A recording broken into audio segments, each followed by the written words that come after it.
Éric Stemelen, merci de nous accorder cette interview.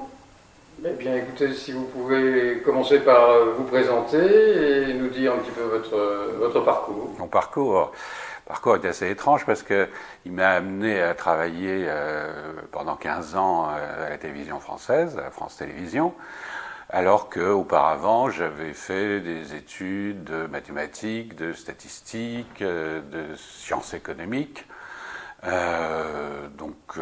qui m'ont amené à faire de la recherche scientifique. Puis je passe les étapes, à travailler comme directeur d'études à la Sofres, qui est un gros institut de sondage, et finalement de là arriver à France Télévisions, où j'ai été directeur de la recherche, où j'ai été ensuite directeur de la programmation. J'en suis parti, j'y suis revenu pour être directeur de l'antenne et des programmes de France 2 jusqu'en 2009. Où j'ai été prié de prendre la porte au moment où Nicolas Sarkozy avait décidé de bouleverser totalement l'audiovisuel public en France. D'accord, très bien. Vous venez de sortir donc votre dernier ouvrage, Opération Macron. L'opinion la plus commune et ultra répandue, c'est que Macron et son avènement et son élection, c'est le résultat d'un concours de circonstances absolument extraordinaire, doublé d'une chance incroyable. Absolument. Qu'est-ce que vous dites à cette immense majorité qui continue à croire ça? Il y a le statisticien qui réapparaît, et donc le concours de circonstances, à l'arrivée à ce stade, c'est impossible, quoi. Si quelqu'un gagne le gros lot au loto une semaine, c'est le hasard. S'il le regagne la semaine suivante, et encore la semaine d'après, c'est qu'il y a quelque chose qui cloche. Donc évidemment, on ne peut pas à partir de là accuser immédiatement quelqu'un de fraude ou de trucage, mais ça quand même déclenche des soupçons. Je me souviens d'un article de Paris Match où il est dit, pendant la campagne électorale, où le directeur politique de Paris Match dit c'est un extraordinaire alignement des planètes. Bon, il n'y a pas besoin d'être directeur politique pour en arriver à faire de la rubrique astrologique, quoi, finalement. Donc il va de soi que l'accumulation des heureux hasards m'a amené à aller creuser les choses plus fortement. En réalité, cette idée m'est venue dès le succès de François Fillon à la primaire de la droite, que j'ai trouvé assez étrange. Et là aussi, c'est mon passage par la Sofres, Institut de sondage. Je sais que les sondages, comme on dit dans la presse, se trompent, mais je sais aussi pourquoi et comment, et je sais quand ils peuvent être justes ou faux. Et là, il y avait une telle imprévisibilité du succès de Fillon que j'en ai déduit qu'il y avait sans doute eu des forces actives importantes qui avaient contribué à ce succès. Et immédiatement, je me suis aussi fait la réflexion suivante, mais avant même qu'on parle des problèmes de M. Fillon, je me suis dit, mais le succès de François Fillon a surtout pour effet d'éliminer Alain Juppé. Or, qui est-ce que ça arrange d'éliminer Alain Juppé? Mais ça arrange Emmanuel Macron. Parce qu'Alain Juppé était un adversaire tel pour Emmanuel Macron qu'il était entendu que dans cette configuration où Alain Juppé était candidat de la droite, Emmanuel Macron n'avait rigoureusement aucune chance, à tel point d'ailleurs qu'il se disait, hypothèse, qu'il pourrait peut-être devenir le Premier ministre de Alain Juppé. Mais personne ne pouvait envisager en aucune façon qu'Emmanuel Macron puisse battre Alain Juppé. Tandis que, d'entrée de jeu, je me suis dit, mais François Fillon peut être battu. Alors que je ne savais pas du tout ce qui allait lui tomber dessus 2 mois après. Et je dis, ce succès me paraît, plus qu'étrange, louche, quoi. Et j'ai commencé à prendre des notes. D'accord. Et Alain Juppé, on s'en est occupé aussi dans les médias, d'une certaine manière? Il se trouve tout de même qu'Alain Juppé était le favori des médias dans les années qui avaient précédé. Il faisait l'objet de campagnes, d'articles, etc. Et cette élimination un peu surprenante, tout de même, fait qu'Alain Juppé disparaît de la scène. Même quand Fillon va être confronté à ces turpitudes, tout le monde s'attend à ce qu'Alain Juppé réapparaisse et dise « Attendez, je suis le sauveur, je vais vous sortir de là, on n'a pas pris le bon cheval, heureusement que j'arrive ». Or, bizarrement, il fait une conférence de presse à Bordeaux en disant « Non, non, ça suffit comme ça, je suis bien chez moi », bon, sur un ton d'ailleurs extrêmement désagréable, et assez surprenant, quoi, alors que la droite entière était prête à arriver à genoux à Bordeaux en le suppliant de reprendre le flambeau. Or, il ne l'a pas repris. Donc là aussi, je me demande pourquoi. Quand j'ai vu qu'il avait été nommé au Conseil constitutionnel, peut-être c'est un élément de réponse. Très bien. Dans votre livre, Opération Macron, vous analysez plus de 250 journées, ouais. À l'intérieur desquelles vous décryptez des articles de presse, des émissions radio, des émissions de télé, et finalement, vous êtes statisticien, vous êtes économiste, mais vous n'êtes pas journaliste. Or, vous adoptez finalement un procédé de journaliste. Qu'est-ce qui fait, à votre avis, que personne d'autre, y compris dans les médias dits indépendants, Ouais. n'ait analysé comme vous ce qui s'est passé? D'abord, les médias dits indépendants sont en fait dépendants de leurs propriétaires. Donc je vois assez mal des journalistes salariés par de facto, messieurs Xavier Niel, Bernard Arnault, Patrick Drahi, etc. Enfin, on connaît la liste des 10 milliardaires qui possèdent la presse privée française. Je les vois mal, à moins de vouloir immédiatement perdre leur emploi, se lancer à une analyse qui consiste à dire que l'ensemble de ces médias a opéré une gigantesque manipulation et a construit une propagande pendant plus de 2 ans en faveur d'un candidat à l'élection présidentielle. Donc ils ne peuvent pas le faire. Bon. Je suis très triste de voir que les journalistes du service public ne vont pas le faire non plus. Alors, j'en parle dans l'opération Macron. Il se trouve que je suis passé par France 2 et que j'ai eu des contacts, même parfois amicaux, évidemment, avec des journalistes du service public, mais je vois qu'il y a un phénomène très simple, c'est que les journalistes stars, on va dire, du service public, vous pouvez constater qu'ils passent tous, un jour ou l'autre, sur une chaîne ou dans un journal privé. Et donc, on est arrivé dans un système où même les bons journalistes de France Inter, de Radio France, de France Télévisions, sachant qu'ils peuvent obtenir un poste avec un salaire 4 ou 5 fois plus élevé sur un organe privé, vont, entre guillemets, bien se comporter et ne se garderont bien de se lancer dans les analyses dont vous parlez. Donc le système est extrêmement verrouillé. Et j'ai bien peur que de l'intérieur, le journalisme ait perdu son sens critique. Alors, je pense qu'un je ne sais pas comment appeler ça, enfin en tout cas un site et un organisme comme Acrimed aurait pu se lancer dans ce travail. Ils l'ont fait en partie d'ailleurs. J'ai utilisé certains travaux d'Acrimed pour retrouver des articles, etc. Mais ils n'ont pas fait tout à fait en totalité. Ils n'ont pas repris le déroulé complet. Et je pense qu'ils auraient dû le faire. En tout cas, je l'ai fait. D'accord. Très bien. Vous avez eu des responsabilités importantes dans un média public, de 1994, si j'ai bonne mémoire, à 2009. Qu'est-ce qui a changé depuis qui fait qu'on a le sentiment que la collusion entre le pouvoir financier et le pouvoir des médias s'est agrandie et de plus en plus forte? Qu'est-ce que vous voyez comme changement majeur depuis que vous avez quitté vos fonctions dans le domaine? Le changement majeur, c'est l'achat par certaines des plus grandes fortunes françaises de la quasi-totalité des médias privés. C'est-à-dire que M. Xavier Niel a acheté Le Monde, l'Obs, Télérama, là récemment Nice Matin.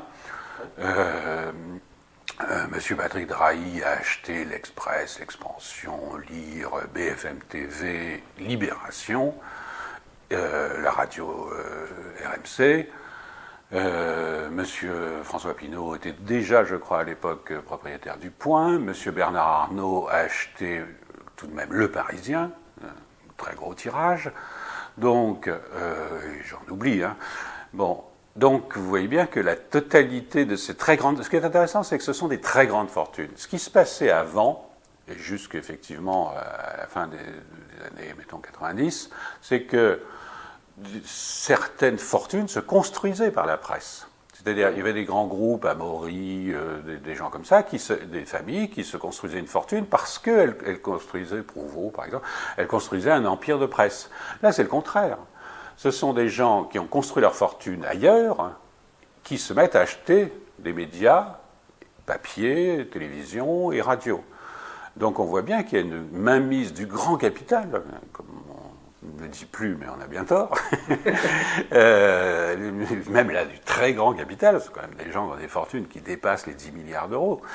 Et vous doutez bien que quand vous avez une fortune de 10 milliards d'euros, qu'est-ce qui vous pousse à aller acheter un organe de presse qui vient de perdre 5 ou 6 millions l'année d'avant? Évidemment pas pour gagner de l'argent. Bon. Quand M. Drahi achète Libération, qui est en faillite, c'est pas pour... Voilà, quand M. Niel achète l'Obs, qui ne se porte pas bien, etc. Bon, mais évidemment que ce n'est pas pour gagner de l'argent, donc c'est pour influencer l'opinion. C'est pour avoir un organe qui va leur permettre de faire pression sur les électeurs.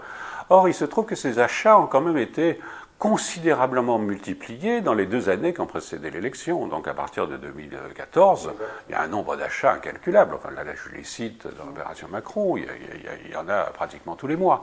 Donc ça, c'est un changement radical de structure même de la propriété des médias privés.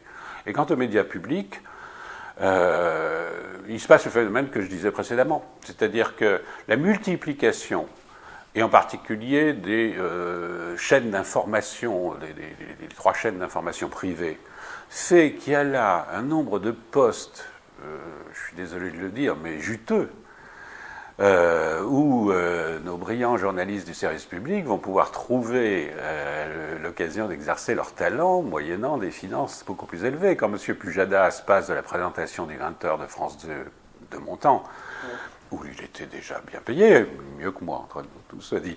Bon, enfin, après tout, ça restait des salaires du secteur public. À la création d'une entreprise, d'une société de production privée qui va fournir des programmes à LCI comme il le fait maintenant, je peux vous dire que ses revenus sont multipliés par 10. En lisant votre livre, on s'aperçoit aussi que les instituts de sondage, finalement, d'une certaine manière, j'exagère peut-être un peu, sont quasiment des médias puissants, eux aussi. Et vous citez notamment, et on aurait bien aimé que vous nous en parliez un petit peu plus, cette histoire de ce nouvel institut de sondage, Odoxa, qui se crée quelques jours avant la nomination... la veille de la nomination de Macron comme ministre de l'économie. Et où finalement son dirigeant, un de ses dirigeants fondateurs, dit nous, on éditorialise nos résultats. Voilà. Quand j'étais directeur à la Sofres, j'aurais expliqué à mon président que je rendais des rapports d'études où j'éditorialisais les résultats, il m'aurait montré la porte. Hein. J'avoue que c'est assez original comme présentation des travaux d'un institut de sondage. Un institut de sondage peut éventuellement faire des analyses et des commentaires, naturellement, sur les chiffres qu'il fournit. Enfin, il est prié de ne pas raconter ce qu'il entend de façon un peu arbitraire. Non, on voit bien qu'il s'est créé effectivement un discours. Alors, non seulement des puissances d'argent ont acheté les médias, mais on voit que par un curieux hasard, disons avec le soutien amical, on va dire ça comme ça, de Bernard Arnault, première fortune de France, un institut de sondage qui s'appelle Odoxa est créé la veille de la nomination de Macron au ministère de l'économie, coïncidence, et un mois après sa nomination, va sortir dans Le Parisien un pseudo-sondage où il nous explique que 58% des Français ont une bonne opinion de M. Macron, que 70% le trouvent travailleur, intelligent, courageux, et j'en passe. Bon. alors que tous les autres instituts montrent que déjà la moitié des Français ignorent qui est M. Macron. Parce que comme il est ministre depuis un mois, il faut le temps qu'on s'habitue à le connaître. Bon, donc c'est ce sondage qui est publié dans le Parisien, qui est en train d'acheter Bernard Arnault, est un tissu de mensonges, parlons clairement. Bon, et également, quelques mois après, on voit que Vincent Bolloré, autre milliardaire, va créer un institut de sondage qui est une filiale d'une de ces sociétés, qui s'appelle ELAB. Et ces deux instituts, Odoxa et ELAB, et ça va être vrai aussi de l'IFOP d'ailleurs, vont publier alors je ne sais plus les dates, je ne voudrais pas dire de bêtises, oui c'est ça, dès le début 2016, des sondages d'intention de vote pour l'élection présidentielle où figure Emmanuel Macron. Alors qu'il est ministre de l'économie, il est nullement question qu'il soit candidat. Pour tout le monde, c'est François Hollande qui va être candidat à sa propre succession, qui d'ailleurs va probablement se faire battre. Partout, les résultats sont unanimes. C'est Alain Juppé qui va triompher sans difficulté. Mais vous avez quand même ces trois instituts qui, curieusement, font l'hypothèse de M. Emmanuel Macron candidat, et qui, naturellement, lui obtiennent des scores assez ronflants. Et donc, je trouve ça un peu étrange. Sur les sondages, le discours habituel était mené par, les commentaires, je veux dire, étaient menés par le journaliste, ou par le journal, plus exactement, qui avait acheté le sondage. Alors, vous aviez le sondage, il y avait des chiffres, qui peuvent être sujets à caution pour d'autres raisons, mais enfin bon. Et puis, il y avait un commentaire. Bon, le commentaire, après tout, est libre. Il pouvait être de mauvaise foi ou pas. Enfin bon, là effectivement, on a affaire avec Odoxa, avec Odoxa qui est très fortement soutenu en sous-main, c'est une autorité publique par Bernard Arnault, avec ELAB qui est propriété de Vincent Bolloré. Là aussi, des gens milliardaires qui n'ont aucun besoin d'acheter un institut de sondage. Je vous assure que ce n'est pas une affaire en or, hein, c'est pas là qu'on gagne de l'argent. Bon, pourquoi ces gens achètent des instituts de sondage? Et là, on a des instituts qui font leurs propres commentaires, donc leur éditorial. Bon, et ça, c'est un phénomène assez nouveau également. Très bien. Et si on monte encore un petit peu plus dans le temps, dans les années 60, il y avait un ministre de l'Information, et il y avait, on peut dire, une censure quasiment officielle. Tout à fait. Maintenant, cette censure officielle n'existe pas, mais est-ce qu'on n'est pas dans un système, à lire votre ouvrage, qui produit les mêmes effets, et des effets encore plus efficients que ceux de la censure de l'époque? Alors, vous avez raison. Il est pire pour deux raisons. La première, c'est qu'il n'y a plus besoin de censure puisque la quasi-totalité de la profession s'auto-censure.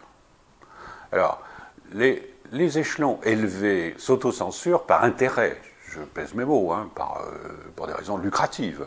Il ne faut pas jouer aux innocents. Il y a de l'argent à gagner. Quand le présentateur de la matinale d'Europe 1 est payé, je rappelle le prix, mais je ne voudrais pas dire de bêtises, mais je crois que c'est 38 000 € par mois. Ça vaut quand même le coup de raconter n'importe quoi, hein, à ce tarif. Bon. Et en dessous, on s'auto-censure, c'est le contraire, c'est par peur d'être viré. Tout simplement, parce que les journalistes ne sont pas tous forcément intéressés par l'argent. Il y en a tout simplement qui gagnent à peine leur vie, qui n'ont pas l'intention de se retrouver au chômage. Donc le système est bloqué de ce fait, et il n'y a pas besoin d'envoyer de la censure, c'est une autocensure. Bon.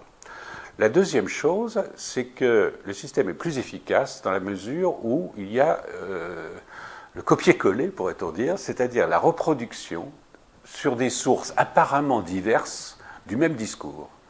Quand l'opinion est confrontée au fait que l'article du Figaro est finalement le même que celui de Libération, qui est finalement le même que celui de l'Obs, alors qu'il s'agit là quand même apparemment, et qui est le même que celui du Monde, alors qu'il s'agit de sources bien différentes, avec, dit-on, un pluralisme, une diversité, mais tous disent la même chose. Et donc, le public se dit c'est la vérité, puisque des organes aussi différents l'un que l'autre disent la même chose.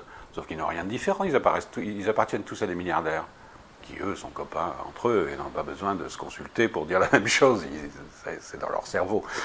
Donc, à l'époque, quand l'ORTF disait quelque chose, vous aviez l'Express qui disait le contraire, vous aviez l'Humanité qui disait évidemment tout à fait différemment, vous aviez le Nouvel Obs qui était un journal qui pensait différemment, Le Monde dirigé par M. Beuve-Méry n'était visiblement pas gaulliste, etc. Donc là, vous aviez une vraie pluralité d'informations qui aujourd'hui n'existe plus. Très bien. Alors, je vais vous poser une question sur un cas vraiment très spécifique d'une intervenante qu'on voit sur tous les plateaux de télé, chaîne continue ou chaîne publique. Il s'agit de cette prétendue économiste Agnès Verdier-Molinier. Je vous voyais venir. Vous l'évoquiez dans votre ouvrage, et on n'indique jamais, quand elle est sur les plateaux, à quel institut elle appartient, ou si on l'indique, on ne dit pas l'origine de son institut, on la présente comme une économiste, alors qu'à ma connaissance, elle ne l'est pas. Je sais pas. Et quand en face d'elle, elle a des interlocuteurs de gauche, pas des sociodémocrates, mais des vraies personnes de gauche, eh bien, ces personnes-là ne la démasquent pas. C'est vrai. C'est un peu mystérieux, parce que effectivement, elle dirige un lobby patronal qui s'appelle l'IFRAP. Ouais, si vous allez sur le site de l'IFRAP, sur la première page, vous avez comment déduire les dons, à l'époque, vous allez voir que ça a changé, comment déduire les dons à l'IFRAP de votre impôt sur la fortune. On voit à peu près, mais c'est authentique. Hein. Alors évidemment, maintenant ça n'existe plus puisqu'il n'y a plus d'impôt sur la fortune, pas même réglé.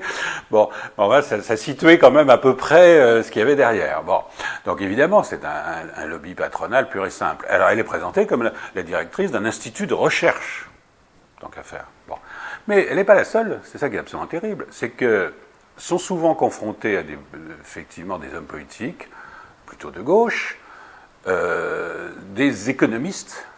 Alors, qui pour le coup sont économistes.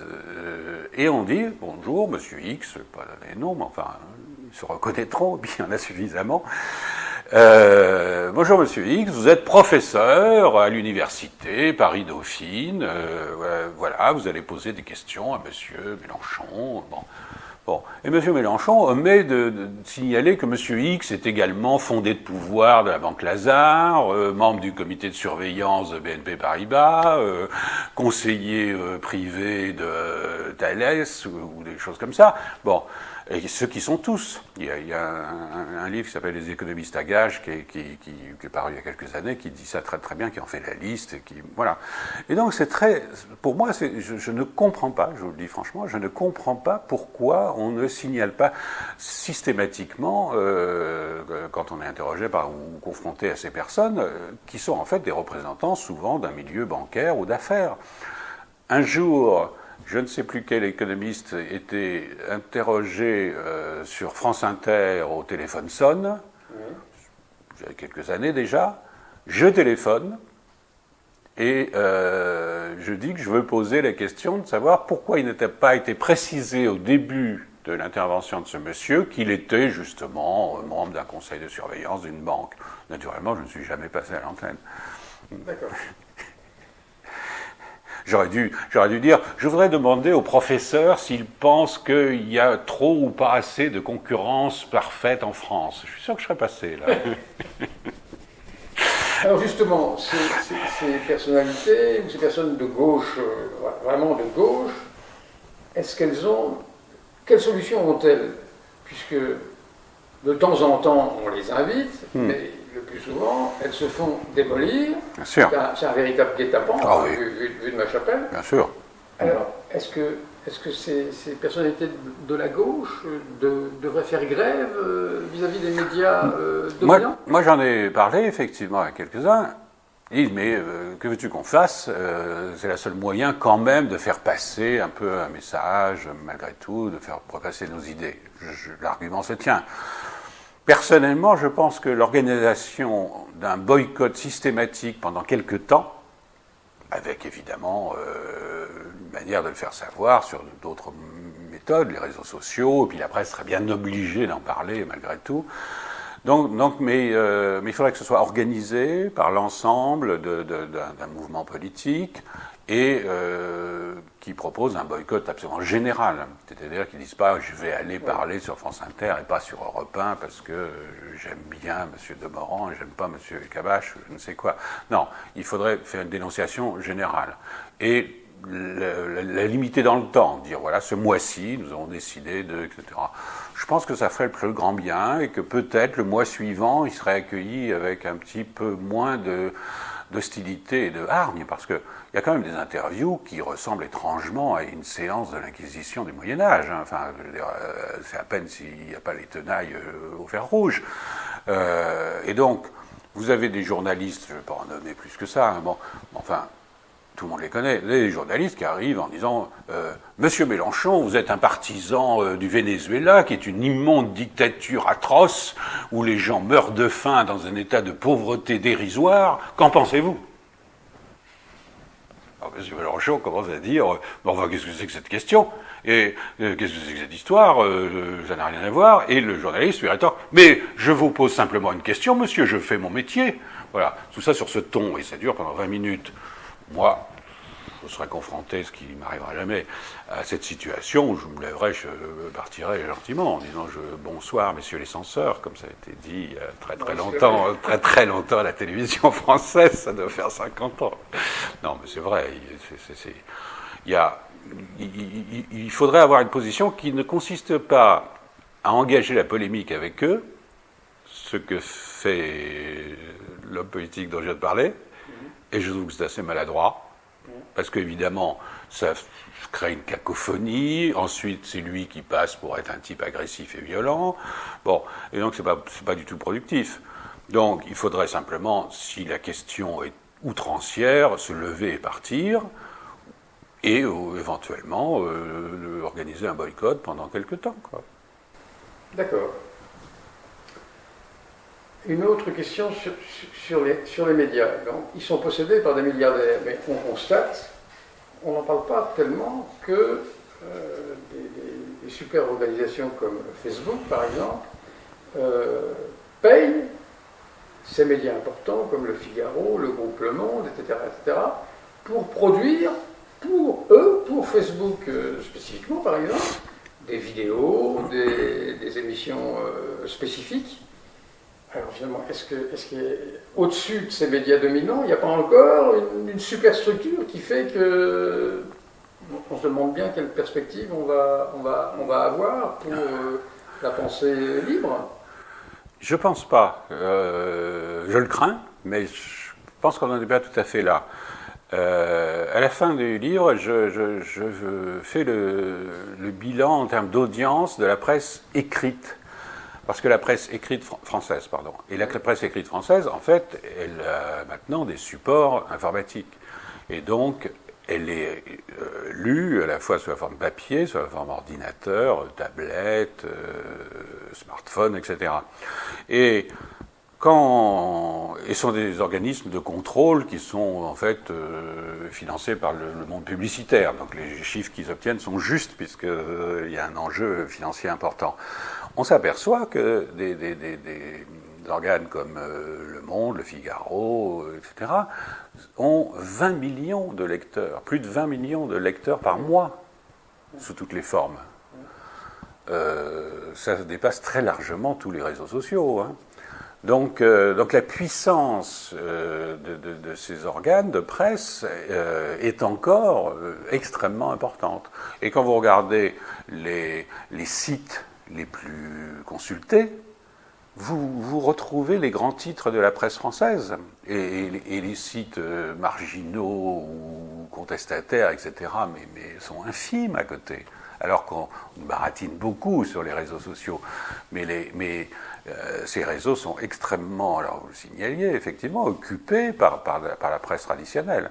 Alors, je ne crois pas que... Je crois que la pression ne se fait pas dans le sens Facebook versus Le Figaro, quoi. Je veux dire, pour l'instant, Le Figaro reste en soi un organe émetteur extraordinairement puissant et propriété de la famille Dassault et qui transmet la bonne parole de la famille Dassault. Très bien. Une question encore qui vient du fondateur de notre journal. Qu'est-ce qu'il dit? Il dit, bah, finalement, avec votre livre, vous nous mettez en garde face à ce pouvoir exorbitant des médias dominants qui finalement contribuent, voire font élire celui qui convient ou celle qui convient au pouvoir financier. Mais que faire face à ça? Est-ce qu'il faut créer? Vous rappeliez dans votre ouvrage ce que le Conseil national de la résistance avait édicté. Est-ce qu'il faut créer une sorte de Conseil national de la résistance intellectuelle pour lutter contre ce pouvoir dominant des médias? Je vais faire une réponse assez triste, c'est que pour l'instant, je ne vois pas de moyens. Je ne vois pas de moyens, étant donné qu'on est précisément dans ce que je vous signalais, c'est-à-dire que ce sont les puissances financières les plus importantes qui se sont emparées des médias. Quand on était dans une situation où c'était des hommes de presse, finalement, qui faisaient fortune par leur journal, après tout, on pouvait éventuellement discuter avec ces gens-là, éventuellement leur racheter ou négocier, ou... Bon, voilà. Je ne suis pas un admirateur effréné de Jean-Jacques Saran-Schreiber, mais je pense que c'était quelqu'un avec qui il était possible de parler. Bon. Aujourd'hui, qu'est-ce que vous allez aller parler avec M. Patrick Drahi, qui a racheté l'Express? Vous ne pouvez rien faire. Bon. Et qu'est-ce que vous pouvez faire contre lui? S'il ne veut pas le vendre, il ne vous le vendra pas. Bon. En face de ça, créer de toutes pièces des organes qui, comme je viens de le dire, toucheraient d'un seul coup 20 millions de lecteurs par mois, avec quels moyens, comment? Donc, je ne vois pour l'instant pas d'autre solution que de pouvoir prendre le pouvoir d'une façon ou d'une autre et d'établir à ce moment-là des lois conformes au Conseil national de la résistance. C'est-à-dire des lois extraordinairement simples qui sont que, par exemple, toute personne qui fournit l'État ou le service public français ne peut pas être propriétaire d'un organe de presse. Ça paraît la moindre des choses. Pas une évidence absolue, il y a forcément un conflit d'intérêts. Donc ça éliminerait tous ceux que je viens de nommer, qui sont tous d'une façon ou d'une autre fournisseurs de la puissance publique, et ceux d'ailleurs souvent ont fait fortune grâce à la puissance publique. Mais ça ne peut se faire, à mon sens, que par la loi, et pour l'instant, effectivement, je ne vois pas de moyens pratiques autres. Dans votre chronique implacable, jour après jour, l'affaire Macron relative à son patrimoine et à sa déclaration d'intérêt, dont on a fait 2 ou 3 de mémoire, il reste quand même plein de questions. Alors, quand on fouille un petit peu dans tout ce qui est paru, de temps en temps on trouve quelque chose, mais finalement, la réponse aux questions qui continuent à se poser ne figure nulle part. Absolument. Même pas dans des médias qui là sont où on les attendrait. Mediapart ou voilà. Peut-être le Canard enchaîné. Et le Canard enchaîné. Ouais. Le Canard enchaîné a curieusement... D'abord, quand la première déclaration, quand il a été nommé ministre à la Haute Autorité pour la transparence de la vie publique, la première déclaration date de décembre 2014. Elle ne fait l'objet de strictement aucune reprise de la presse. Or, entre septembre et décembre 2014, il y a dû avoir déjà plusieurs centaines, je place mes mots, d'articles citant Emmanuel Macron pour un oui, pour un non. L'Express a consacré un article sur ces couples où la différence d'âge est particulièrement importante. Je dis bien l'Express, je ne vous dis pas Voici. Bon, donc c'est dire qu'on s'est intéressé à M. Macron sous toutes les coutures. Bon, mais non, sa déclaration de patrimoine et de revenus ne sont pas intéressés à aucun journal, y compris le Canard enchaîné, bizarrement. Et le Canard enchaîné va utiliser cette déclaration plus d'1 an après pour se moquer d'Emmanuel Macron qui aurait acheté son appartement à Paris vraiment très cher. Et il n'avait pas fait de bonne affaire, c'était pas malin pour quelqu'un qui est le Mozart de la finance, comme ça avait été écrit un peu partout. Bon, on va se moquer du fait que Macron a acheté un appartement très cher. Bon, mais bizarrement, on ne s'intéresse pas à son patrimoine. On ne s'intéresse pas, même à propos de cet appartement. Il n'est pas signalé qu'il a acheté cet appartement, certes très cher, c'est-à-dire pratiquement 900 000 euros, mais il n'est pas signalé d'où viennent ces 900 000 euros. Il a acheté cet appartement avant d'être employé à la banque Rothschild. Il emprunte au Crédit Mutuel Nord-Europe la modique somme de 350 000 euros. Il emprunte à son vieil ami Henri Herman la modique somme de 550 000 euros. C'est un garçon qui n'a pas 30 ans, qui gagne 3 000 euros par mois. 3 500, admettons, avec les primes d'inspecteur des finances. Par quel miracle il obtient ces prêts? Pour quelle raison? J'insiste sur le fait qu'il est toujours dans la fonction publique, qu'il n'a aucune espérance de faire fortune. Il réussit à emprunter 900 000 euros, comme ça, sur ses beaux yeux, c'est le cas de le dire, parce que même dans Le Monde, on avait signalé que M. Macron avait de beaux yeux.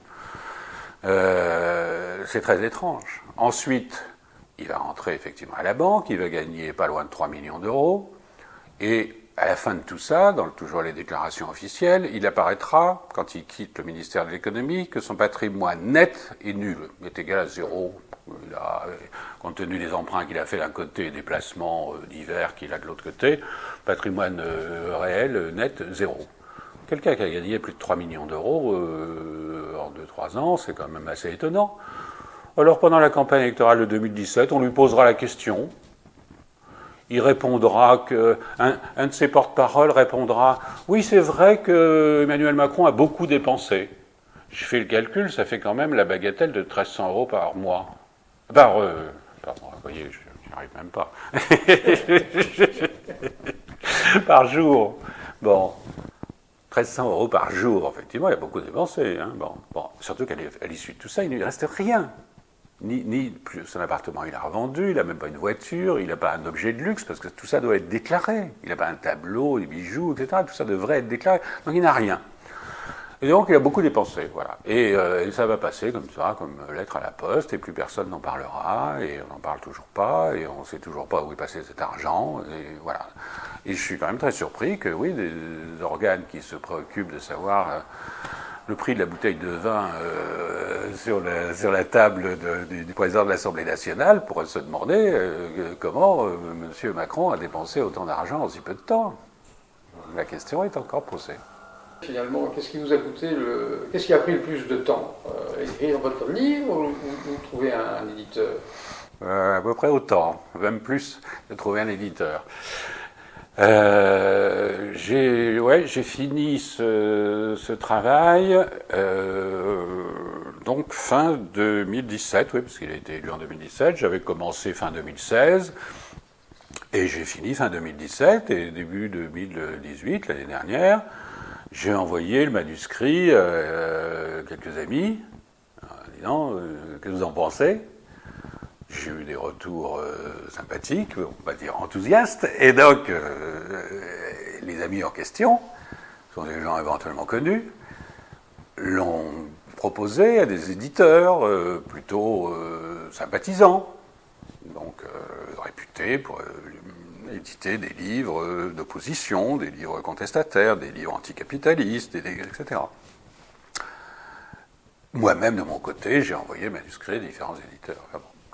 Les uns comme les autres, nous n'avons reçu aucune réponse. Je vous dis bien aucune réponse. Nous n'avons pas reçu de lettre de refus, comme il est d'usage dans l'édition française, ou la lettre de refus automatique, cher monsieur, vous voyez le genre. Bon, non, pas de refus. Les personnes dont je parle sont allées parler aux éditeurs, ils ont dit « Je t'ai envoyé un manuscrit, qu'est-ce que t'en penses ?» et tout ça. « Ah oui, ben, je m'en occupe. » Réponse dilatoire. Bon. Et ça a duré comme ça pendant 1 an et demi, sans que, effectivement, on arrive à avancer d'1 millimètre. J'avais envoyé ce manuscrit à François Ruffin, qu'il a beaucoup utilisé pour son livre « Cette France que tu ne connais pas », qui parle justement de Macron, qui, à la fin de son livre, François Ruffin parle d'Opération Macron, dit qu'il s'est inspiré du livre d'Éric Stemlen, etc. Fort de ça, j'ai renvoyé à nouveau mon manuscrit, donc c'était au début de cette année, en février, j'ai renvoyé mon manuscrit avec cette mention de François Ruffin, disant tout l'intérêt qu'il y avait dans ce livre, à quelques éditeurs aussi, on va dire, du bord de François Ruffin. Strictement aucune réponse. Et jusqu'au jour où c'est Dany Bruet qui organise les rencontres économiques d'Aix-en-Provence, qui, d'ailleurs, lisant le livre de François Ruffin et voyant cette phrase, me téléphone en me disant mais attends, moi je connais un éditeur qui travaille un peu avec nous, Jean Delval, les éditions du Cerisier, voilà, et donc je leur, si t'es d'accord, je leur envoie ton manuscrit. Je ne demande pas mieux, et puis voilà, et les choses sont faites comme ça. Toujours éditeur belge. Toujours est-il donc que l'édition française m'a accusé de réception de rien et ne m'a jamais répondu. Voilà la réalité. Moi, j'ai été impressionné par votre éclectisme entre votre premier, je crois que c'est votre premier bouquin, sur oui, l'essor du christianisme du 1er au 6e siècle. Ça, je crois que c'était en 2011. Ouais. En 2014, vous sortez votre essai sur l'économie politique au XXe siècle. Ouais. Et puis maintenant, donc, Opération Macron. Est-ce qu'on peut imaginer qu'il y a un lien entre les trois ? Finalement, il y a un certain lien, c'est-à-dire que, de manière générale, tout ça sont des entreprises de soumission des individus. Qu'on les soumette par la religion, qu'on les soumette par l'économie, ou qu'on les soumette par la propagande électorale, on voit bien qu'il y a l'idée que les puissants de ce monde font en sorte de dominer la masse des gens par des moyens qui sont des moyens d'influence. Mon livre sur le christianisme s'appelle La religion des seigneurs, c'est-à-dire que c'est un livre qui aborde sous l'angle économique l'extraordinaire essor du christianisme seulement à partir du IVe siècle, parce que à ce moment-là se développe une forme nouvelle de propriété foncière. Et on voit bien que les propriétaires fonciers, les grands propriétaires fonciers, en particulier dans tout l'Est de l'Empire romain, tout l'Orient, vont utiliser le christianisme comme un instrument de domination et de soumission.